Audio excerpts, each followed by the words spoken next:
Bafundi, namhlanje sizofuna ukudivide ama-monomers. Lapha bathi simplify the expression u-28b to the power 6 no-7b.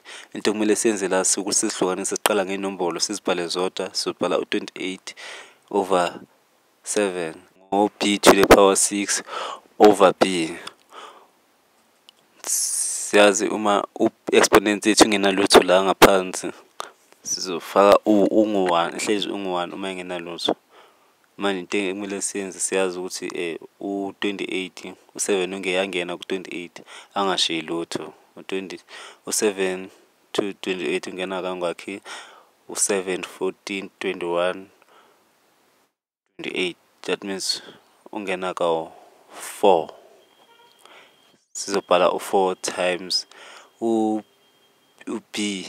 Njengoba i-base yethu ifana, kumele nje si-minus ama-exponents. Sizobhala u-b bese sithi 5 minus 6 minus 1 sithola u-5. So b to the power 5. U-4 times b to the power 5 sithola u-b to the power 5. Sawubona-ke bangani, sihlangane futhi ngokuzayo.